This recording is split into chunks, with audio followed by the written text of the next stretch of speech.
Thank you very much. Thank you. I'm going to get back to you later, especially on the mini grid example you have mentioned. That's really interesting. And you know, here also with us, we have Munif with the IFC. And I have a question for you. You know, we're talking about risk, we're talking about guarantee, and then you know the question is, what realistic tools are available today to provide payment security and reduce credit risk? For example, you know, guarantee escrow account, donor-backed finances, and how can they be used in balanced way, especially in the context of the current fiscal situation in Yemen? Okay, thank you.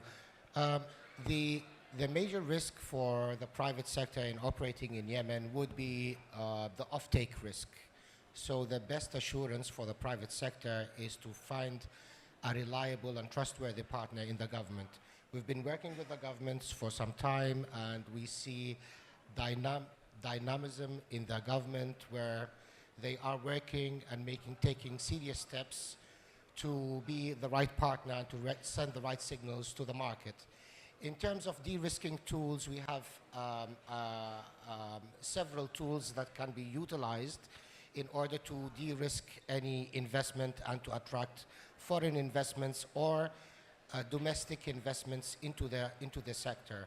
So we can use de-risking tools to reduce to provide concessional financing to a project, which alleviates some of the financial burden on the project. It makes it more financially viable. That reflects on the cost of investment, and it enables investments, especially in piloted projects, early market entrants, and it helps on for proof of concept in several projects.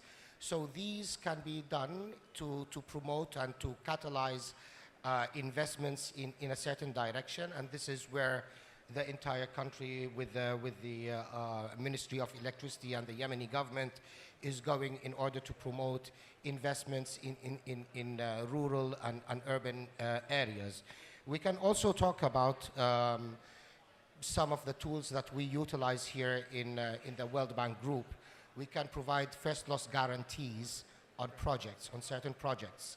And this reflects on the riskiness of the project itself, where it makes it easier to finance and cheaper to finance such projects. And with the, with the cooperation with the international community, we could look at greater coordination in order to mobilize funds where we can channel investments to meaningful projects. We are looking at projects of high probability of investment, and this sets the precedence for future projects where we have a proof of concept, we have select projects that are well placed and would make good economic sense, and these can be used as a roadmap for future projects and to expand there. And with mobilization, we can encourage other DFIs, development financial institutions, to open up the Yemeni market. For example, IFC, about 2 years ago, we had a deal with one of the leading Yemeni firms in Yemen, and we mobilized $20 million from FMO. That's the Dutch arm for investment. And that was their first investment in the country. We're currently looking at others. I'm not going to name names now until it's more solid, but it's a proven concept where DFIs might look at the risk bracket of Yemen, and it can be a deterrent.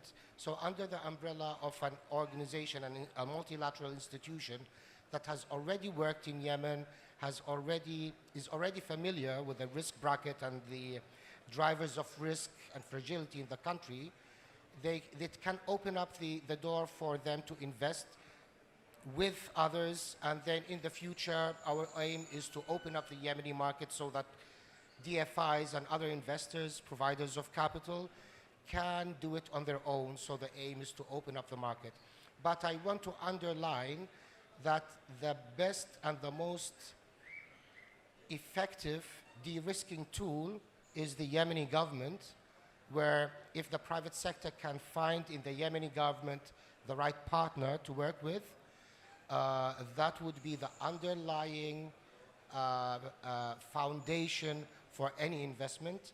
And we have been working with the Yemeni government, and we found the right partner, and we are optimistic for the future. Thank you. المؤتمر الوطني الأول للطاقة نحو وطن متعاف بطاقة مستدامة.